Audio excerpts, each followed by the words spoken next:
ترکی border پر بنے road سے خود کو نیچے گرانے کے دوران کچھ نوکیلے پتھر بڑے زور سے میرے وجود سے ٹکرائی، جس کی وجہ سے مجھے مزید چوٹیں لگ گئی، مگر ان چوٹوں کی پرواہ کیے بغیر یہاں نیچے ایک بہت بڑی پتھر پڑی ہوئی تھی، اس کے پیچھے پناہ لینے لگا،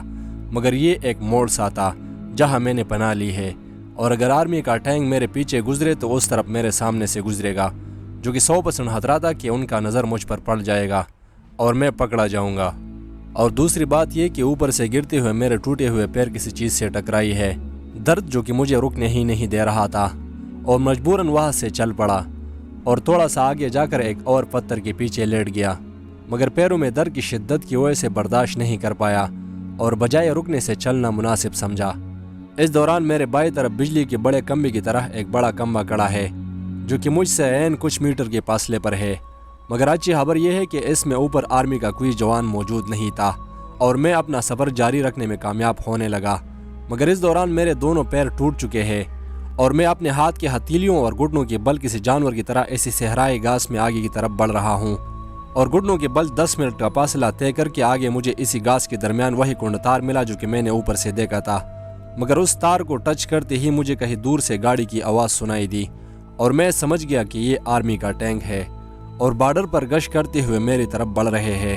اور اس ڈراؤنے لمحے میں نے ایک دفعہ پھر اٹھنے کی کوشش کی کہ کسی طرح اس تار کے اوپر سے چھلانگ لگاؤں، مگر میرے پیروں نے میرا وزن برداشت نہیں کیا اور میں گر گیا، مگر گرتے ہی دوبارہ گھٹنوں کے بل کھڑا ہوا اور اس کنڈتار پر دعویٰ بولنے لگا اور سیدھا جا کر کنڈتار میں پھنس گیا، اور بے ساختہ منہ سے یہ نکل گیا، او میرے مولا، یہ تم مجھ سے کیا امتحان لے رہے ہو؟ اس دوران پیچھے آرمی کا ٹینک آ رہا ہے اور میں یہاں کنڈتار میں پھنسا ہوا ہوں، مگر یہ تار چونکہ ایک رول پر مشتمل تھا اور ایمرجنسی میں بھاگتے ہوئے لڑکوں کی رفتار کو کم کرنے کے لیے لگایا گیا تھا، تو میں نے 2 منٹ میں ہی اپنے آپ کو اس سے آزاد کرایا اور ہتھیلیوں اور گھٹنوں کے بل دوڑنے لگا، اور تھوڑا سا آگے جا کر آواز سے پتہ چل رہا تھا کہ ٹینک اسی موڑ میں اب میری طرف مڑنے والا ہے، اور یہاں میں الٹے منہ زمین پر لیٹ گیا اور اپنے ہاتھ اپنے سر پر رکھ لی۔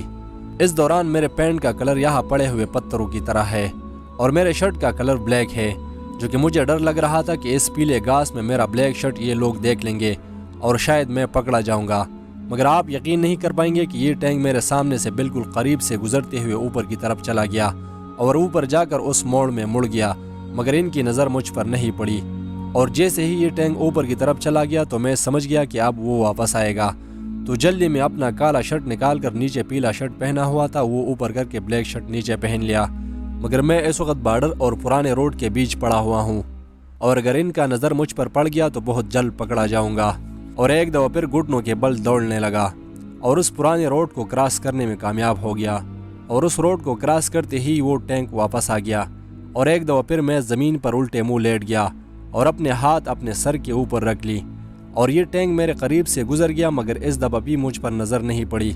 اور نیچے کی طرف جاتے ہوئے اسی موڑ میں مڑ گیا، اور اس ٹینک کے اس موڑ میں مڑتے ہی میں تھوڑا سکھ کا سانس لینے لگا، اور ٹھیک 1 گھنٹے بعد اس پہاڑ کے دامن تک پہنچ گیا جو کہ ایک ماربل مائن کی طرح نظر آ رہا تھا، اور جہاں میرے دوست غائب ہو گئے تھے، مگر مجھے اتنا یقین تو ضرور تھا کہ مجھے لینے میرے دوست یہاں بیٹھے ہوں گے، مگر قریب جا کر دیکھنے سے پتہ چلا کہ وہ مجھے پیچھے چھوڑ کر آگے بڑھ چکے ہیں، اور یہاں ایک کائی میں پتھر کے پیچھے بیٹھ کر سوچنے لگا کہ اگر میں نے زندہ رہنا ہے تو یا تو مجھے اس آبادی تک پہنچنا ہوگا جو کہ رات کے وقت میں نے روشنی دیکھی تھی، اور یا خود کو آرمی کے حوالے کروں، مگر اتنے پیسوں کا نقصان کر کے اور آرمی اور چوروں سے مار کھاتے ہوئے میرا دل اس بات پر مطمئن نہیں ہو رہا تھا کہ میں خود کو آرمی کے حوالے کروں، اور آخرکار میرے دل اور دماغ کے درمیان یہ معاہدہ طے پایا کہ میں نے اس صحرا کو پار کرنا ہے، مگر اس دوران میرے پاس 1 لیٹر پانی اور 2 پیکٹ بسکٹ موجود ہے جو کہ اس صحرا کو پار کرنے کے لیے ناکافی ہے، مگر میرا دل کہہ رہا تھا کہ بس اپنے اللہ پر یقین رکھو، وہ تمہیں ایک ویران کنویں سے نکال کر سلطنت کا بادشاہ بنانے کی طاقت رکھتا ہے، اب اگر آپ اس صحرا کو پار کرنے میں کامیاب ہو گئے تو اس طرف آپ کا مستقبل اور تاریخ میں آپ کا نام سنہرے الفاظ میں لکھا جائے گا، اور اگر بیچ راستے میں رہ گئے تو تمہیں ایک شہادت کی موت نصیب ہوگی۔ خیر اب چونکہ میں نے ٹان لیا ہے کہ میں اس صحرا کو گھٹنوں کے بل کراس کروں گا تو ویلکم ٹو جہنم، مگر انگلش کا ایک فقرہ ہے کہ it does not matter who we are, what matter is our plan, but I will win, just watch۔ زندگی میں رسک لینا سیکھو، اگر تم جیت گئے تو تمہیں وہ سب کچھ ملے گا جو تم چاہتے ہو، اور اگر تم ہار بھی گئے تو بہت کچھ سیکھ جاؤ گے، مگر یہ بات ہار اور جیت سے بہت آگے نکل گئی ہے، اور میں یہاں دنیا کے کسی بڑے اسمگلر چور کی طرح ان پتھروں کے پیچھے پچھلے 20 منٹ سے بیٹھا ہوا زندگی اور موت کے بیچ اٹک گیا تھا، اور دل میں طرح طرح کی سوالات اٹھ رہے تھے کہ کیا ان سوالوں کے جواب پانے سے پہلے میری سانس رک جائے گی یا میں زندہ پار ہونے میں کامیاب ہو جاؤں گا۔ مگر یہاں میرے ٹوٹے پیروں میں درد اٹھنا شروع ہو گیا، جس کی وجہ سے میں مزید یہاں بیٹھنے لائق نہیں تھا، اور یہاں سے گھٹنوں کے بل زندگی کے سب سے بڑے امتحان پر روانہ ہوا۔ مگر نیچے زمین پر کرش کی طرح چھوٹے چھوٹے پتھروں کا بھرمار تھا، جس کی وجہ سے میرے گھٹنے دکھنے لگے، اور اسی ماربل مائن کی طرح نظر آنے والے پہاڑ کے سامنے سے ہوتے ہوئے آگے روڈ کا جو آخری شاہ نظر آ رہا تھا وہاں تک پہنچ گیا، اور بڑی جلدی سے اس آخری روڈ کو کراس کیا جو کہ اس پہاڑ سے پتھر نکالنے کے لیے بنایا گیا تھا۔ اور جب میں نے یہ روڈ کراس کیا اور تھوڑا سا آگے بڑھا تو یہاں اب نیچے گھاس والی میدان میں اترنے کے لیے مجھے یہاں نیچے کودنا ہوگا، مگر میں دونوں پیروں سے معذور ہوں اور یہاں سے کودنا میرے لیے ناممکن تھا۔ مگر میں نے ہمت سے کام لیا اور خود کو اوپر سے نیچے کی طرف گھسیٹا، اور پھر آخری جگہ سے خود کو نیچے گرایا، اور نیچے اسی گھاس میں بیٹھ کر اپنے 2 شرٹ نکال کر اپنے دونوں گھٹنوں پر باندھ لیے، کیونکہ پچھلے کنکریوں میں سفر کرتے ہوئے میرے گھٹنے کسی حد تک زخمی ہو گئے تھے، اور اب مجھے کچھ زیادہ درد محسوس نہیں ہو رہا تھا۔ مگر پھر بھی میں نے اس پر اپنی شرٹ باندھ کر دور اندیشی کا مظاہرہ کیا، کیونکہ میرا سفر بہت لمبا ہے اور اب یہی گھٹنے میرے دونوں پیروں کی کام دیں گی، جس میں میرے دونوں ہاتھوں کے ہتھیلیاں برابر کے شریک تھے۔ پھر یہاں گھٹنوں پر شرٹ باندھتے ہوئے ایک دفعہ پھر میں نے اپنا سفر جاری کیا، مگر مسلسل 1 گھنٹہ سفر کرتے ہوئے گھاس میں جگہ جگہ کانٹے موجود تھے، جس سے میرے دونوں ہتھیلیاں بھر گئی اور میرے دونوں گھٹنے بھی دکھنے لگے۔ مگر اس دوران سفر کرتے ہوئے مجھے 2 فٹ لمبی اور 1.5 انچ چوڑی مضبوط لاٹھی مل گئی، جو کہ راکھ میں پڑی ہوئی تھی، اور اس کا ایک سر کالا اور جلا ہوا تھا، اور میں نے اس سے یہ اندازہ لگایا کہ یہاں آرمی کے جوانوں نے کوئی شکار پکایا ہے۔ خیر میں نے ایک ہاتھ میں یہ لاٹھی پکڑی جو کہ اس گھاس میں چلتے ہوئے میں اپنے ایک ہتھیلی کے نیچے رکھا کرتا تھا، اور یہاں زمین پر گھاس کے درمیان ایک بوٹا ہر جگہ موجود تھا، جس کے پتے بڑے بڑے اور مضبوط ہوتے ہیں، جس کو ہم پشتوں میں ہرڈک کہتے ہیں۔ میں نے ان میں سے 2 ننھے بوٹے توڑے اور اپنے دوسرے ہتھیلے میں پکڑا ہوا اپنی منزل کی طرف بڑھنے لگا، مگر میں اب بھی ترک آرمی کے رینج میں ہوں اور وہ مجھ تک بآسانی پہنچ سکتے تھے، اور میرا سب سے بڑا کوشش یہی تھا کہ جتنا جلدی ہو سکے میں ان کی رینج سے نکل جاؤں۔ مگر مجھے یہ نہیں پتا تھا کہ میں انسانوں کی دنیا سے نکل کر جنگلی جانوروں کی دنیا میں داخل ہو رہا ہوں، مگر میں یہاں خود کسی جانور کی طرح اپنے گھٹنوں اور ہتھیلیوں پر سرپٹ دوڑ رہا تھا کہ ترک آرمی کا کہیں مجھ پر نظر نہ پڑ جائے۔ اور آخرکار آسمان میں سورج کو دیکھتے ہوئے میں نے اندازہ لگایا کہ دوپہر کا ٹائم ہو رہا ہے، اور میں اب بھی لگاتار سفر کرتے ہوئے ترک آرمی کے رینج میں ہوں، مگر سامنے ایک چھوٹا سا میدان نظر آ رہا تھا جس میں گھاس سرے سے موجود ہی نہیں تھے، اور اب میں نے یہ کراس کرنا ہے، مگر میرا رفتار سلو اور ترک آرمی کی چوکیاں پہاڑوں کے اوپر ہے، جس سے 100% چانس تھا کہ ان کا نظر مجھ پر پڑ جائے گا، اور عین اسی میدان تک پہنچتے ہی مجھ پر 3 چوکیوں سے اسٹریٹ فائر ہو گیا، جو کہ سب سے پہلے پہاڑ پر بنی اوپر چوکی سے اور پھر درمیانی اور پھر آخر والی سے، اور یہاں میں اس فائرنگ سے ڈرتے ہوئے واپس بھاگ آیا،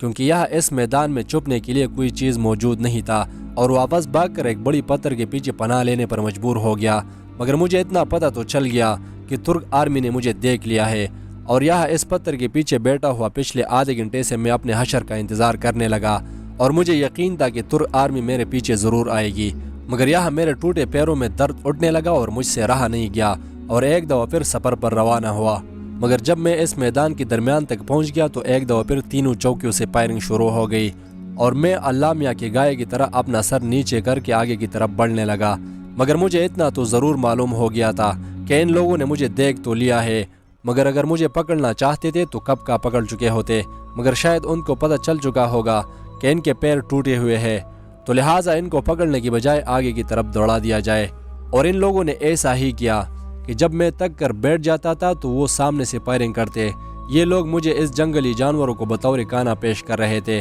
مگر ان کو شاید معلوم نہیں تھا کہ اوپر آسمان پر بھی ایک طاقتور بادشاہ بیٹھا ہوا یہ کھیل دیکھ رہا ہے۔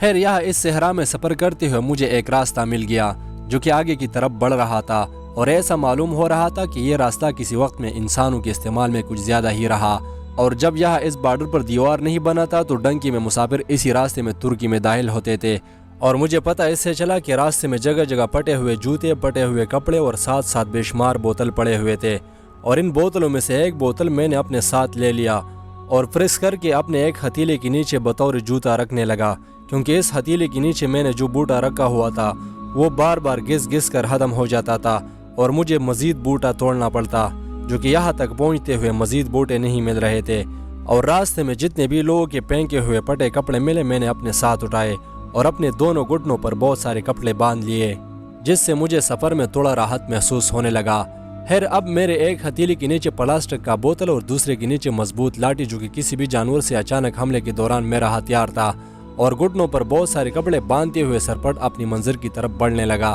مگر میں نے اس سفر کو بہت ایزی لیا تھا اور میں سوچ رہا تھا کہ شاید میں ایک دن میں اپنی منزل تک پہنچ جاؤں گا، مگر میں یہ نہیں جانتا تھا کہ اس صحرائی ہوا میں میرے سانس چلنا ابھی بھی باقی ہے۔ دکھتے گھٹنوں کے بل انسان کیا سفر کر لے گا بلا۔ اور آخرکار میں اس گھاس والی صحرا سے نکل کر پہاڑی میدانی صحرا میں داخل ہو گیا، جو کہ لہر بائی لہر چھوٹے چھوٹے پہاڑوں پر مشتمل تھا، اور یہاں ہر طرف زمین پر زیتون کے چھوٹے چھوٹے پودوں کا بھرمار تھا، جو کہ صحرائی جنگل کا عکس پیش کر رہا تھا۔ اور اسی طرح دھوپ تیز ہونے کی وجہ سے میں ایک زیتون کے پودے کے نیچے بیٹھ گیا اور کمر پر باندھتے ہوئے بوتل کو نکالتے ہوئے پانی پینے کی کوشش کرنے لگا، مگر بارڈر پار کرتے ہوئے یا اسی راستے پانی کا بوتل کسی چیز سے ٹکرایا ہے، جس میں ایک مائکرو سوراخ ہو گیا ہے، اور ایک بوند کی شکل میں آدھا بوتل پانی راستے میں مجھ سے ضائع ہو گئی ہے، اور اب میرے پاس 1 لیٹر والا آدھا بوتل پانی موجود ہے، جو کہ مجھے نہیں پتا کہ کب تک مجھے زندہ رکھ پائے گی۔ آدھا بوتل پانی ضائع ہونے کی وجہ سے مجھے اندازہ لگ گیا کہ میرا امتحان تھوڑا سخت ہوگا، مگر دل میں یہ امید رکھا ہوا تھا کہ میں نے کافی سفر کیا ہے اور آبادی شاید یہی قریب ہوگی۔ اب یہاں زمین پر بڑے بڑے میدانی گڈھے موجود ہیں، جس میں جگہ جگہ زیتون کے پودے کڑے ہیں، اور میں ایک میدانی گڈھے سے اتر کر دوسرے گڈھے میں اتر جاتا ہوں اور پیروں پر کھڑا نہیں ہو سکتا کہ آبادی دیکھوں کہ کتنی دور ہے، کیونکہ میں راستے پر سفر کرتے ہوئے کسی جانور کی طرح سفر کرتا ہوں، جس میں آسمان کی طرف نہیں دیکھ سکتا، اور مجھے اب تک پتہ نہیں چلا کہ میں نے کتنا سفر کیا ہوگا۔ اور اسی صحرا میں بیٹھے ہوئے غین میرے سامنے بڑے بڑے کالے پہاڑ موجود ہیں، جس میں گھاس اور پودوں کا کوئی نام و نشان ہی موجود نہیں۔ یہ پہاڑ سارے کالے پتھروں سے ڈھکے ہوئے تھے، اور یہاں دیکھ کر ایسا لگ رہا تھا کہ جیسے کوئلے کے بڑے بڑے ڈھیر۔ خیر میں یہاں اس زیتون کے پودے کے نیچے بیٹھا ہوا اپنے بوتل سے 2 گھونٹ پانی پینے لگا، اور پیروں میں شدید درد ہونے کے باوجود جیب سے سگریٹ نکال کر دھوئیں اڑانے لگا، مگر سگریٹ ختم ہوتی ہی ایک دفعہ پھر میرے پیروں میں شدید درد اٹھنے لگا، جس کی وجہ سے میرا یہاں مزید رکنا مشکل تھا، اور ایک دفعہ پھر یہاں سے اپنی سفر پر روانہ ہوا۔ مگر اس دفعہ میں ایک بڑے صحرائی گڈھے سے نکلنے کے بعد جب دوسرے صحرائی گڈھے میں اتر رہا تھا تو یہاں اونچائی ہونے کی وجہ سے مجھے کہیں دور سے ایک بکری چرانے والی کی آوازیں سنائی دی، جو کہ وہ اپنی بکریوں کو چراتے ہوئے نکال رہا تھا اور لگاتار اپنی بکریوں کو سیٹیاں مار رہا تھا۔ اس دوران ایک دفعہ پھر مجھے زندگی کی خوشبو محسوس ہونے لگی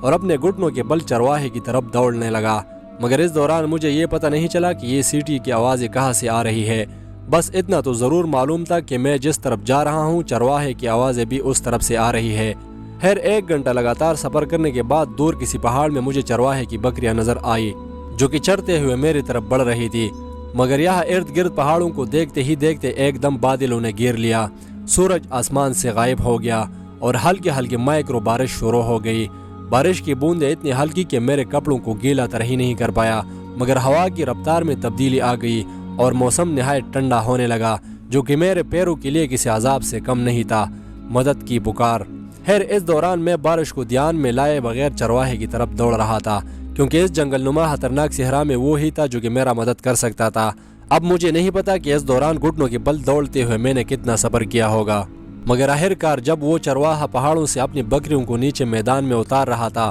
تو مجھے دکھ گیا، جو کہ کالے لباس میں ملبوس تھا، اور لگاتار وہ اپنی بکریوں کو سیٹیاں مار رہا تھا۔ اور یہاں میں نے حاضر دماغی کا مظاہرہ کر کے جب وہ اپنی بکریوں کو سیٹی مارتا تو یہاں میں بھی اسی طریقے کا سیٹی مارتا جیسا کہ وہ مارتا تھا، کیونکہ مجھے پتا تھا کہ وہ پہاڑ سے اپنی بکریوں کو اتار رہا ہے اور مجھے اس کے پاس پہنچنے میں بہت سارا ٹائم لگ جائے گا۔ خیر لگ بھگ 1 گھنٹے تک لگاتار میں اس کی سیٹیوں کا جواب دے رہا تھا، مگر اس نے ابھی تک مجھے نہیں دیکھا تھا، اور شک میں مبتلا ہو گیا تھا کہ کون ایسا جرأت کر سکتا ہے کہ بار بار میرے سیٹی کا مذاق اڑا رہا ہے۔ اور اس طرح وہ اپنی بکریوں کو میدان میں اتار کر میری طرف مڑنے لگا، اور یہاں سے میں بھی سرپٹ دوڑ رہا تھا۔ اور ٹھیک عصر کے ٹائم پر جب میں ایک صحرائی میدان سے دوسرے میں چڑھنے والا تھا تو وہ اس میدان کے اس سرے پر کھڑا تھا، اور یہاں میں اس چڑھائی میں چڑھ کر اوپر ایک پتھر پڑی ہوئی تھی جا کر اس پر لیٹ گیا، اور اتنا بری طرح تک چکا تھا کہ آپ سوچ بھی نہیں سکتے، اور سامنے بیٹھے چرواہے کو سیٹیاں مارنا شروع کی۔ وہ خود تو نہیں آیا مگر اس کے پاس 9 عدد ہونہار کتے تھے جس کی نظر مجھ پر پڑتے ہی میرے طرف گولی کی رفتار سے بڑھنے لگے، اور یہاں بیٹھ کر میں دیکھ رہا تھا کہ ایک ایک کتا وجود میں میرے وجود سے دگنا بڑا ہے اور اتنی بری طرح بونگتے ہوئے میری طرف بڑھ رہے تھے کہ یہاں میں سوچنے پر مجبور ہوا کہ چلو تم تو گئے کام سے، اور اپنے ہاتھ میں لیے لاٹھی کو مضبوطی سے پکڑ لیا کہ چلو جو بھی ہوگا دکھ جائے گی۔ اور جیسے ہی یہ کتوں کا گروپ میرے پاس پہنچ کے حملہ کرنے والے تھے تو سامنے سے چرواہے نے سیٹیاں مارنا شروع کی اور چلانے لگا کہ ان کو مت کاٹو، وہ ان کا مالک تھا اور یہ ان کی زبان سمجھ رہے تھے، اور مجھے کاٹا تو نہیں مگر بڑے بدمائی سے میرے ارد گرد گول دائرے میں کڑے ہوئے اپنے پنجوں کو زمین سے کریدتے ہوئے بونک رہے تھے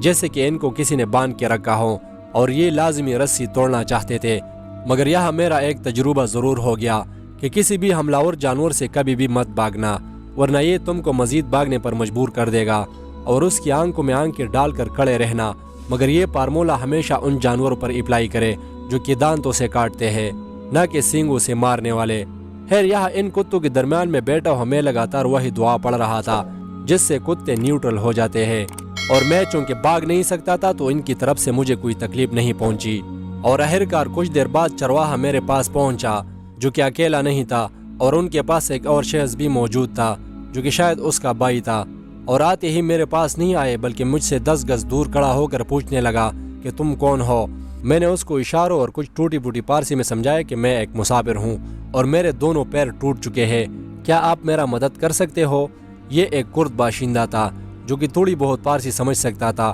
کیونکہ ترک ایران بارڈر کے دونوں طرف کرد لوگ آباد ہیں، اور مجھ سے کہنے لگا کہ تم آرمی کی چوکیوں سے اتنا دور نہیں ہو، اگر آپ کو زندگی پیاری ہے تو میں آپ کے لیے اتنا کر سکتا ہوں کہ آرمی کو بلا سکتا ہوں، وہ آپ کو یہاں سے لے جائے گا۔ میں نے ان کو کہا کہ نہیں، آپ آرمی کو اطلاع مت دے، میں ایک مسافر ہوں اور آپ سے مدد کا طلبگار ہوں، کیا آپ میرے لیے گھوڑے کا انتظام کر سکتے ہیں؟ اور اپنی 2 انگلیاں اپنے سر پر کڑے کرتے ہوئے منہ سے گھوڑے کا آواز نکالنے لگا کہ مجھے اس چیز کی ضرورت ہے، مگر وہ کہنے لگا کہ نہیں میرے پاس گھوڑا نہیں ہے اور بکریوں کا مقدار زیادہ ہے تو میں آپ کے لیے گھوڑے کا انتظام نہیں کر سکتا کیونکہ مجھے میرے بکریوں کے گم ہو جانے کا خطرہ لاحق ہے۔ تو میں نے اس کو جواب میں کہا کہ آپ مجھے اس آبادی تک اپنے کاندھے پر لے چلو، میں آپ کو اتنے ہی ڈالر دے دوں گا جتنے کہ آپ کو چاہیے۔ تو وہ مجھ سے جواب میں کہنے لگا کہ اس صحرا سے اس پار آبادی ہے، اور اگر ایک سلامت انسان راستے میں بیٹھے بنا لگاتار اپنی منزل کی طرف بڑھتے رہے تو وہ 7-8 گھنٹے میں پہنچ جائے گا، لہٰذا میں آپ کا کسی قسم کی مدد نہیں کر سکتا۔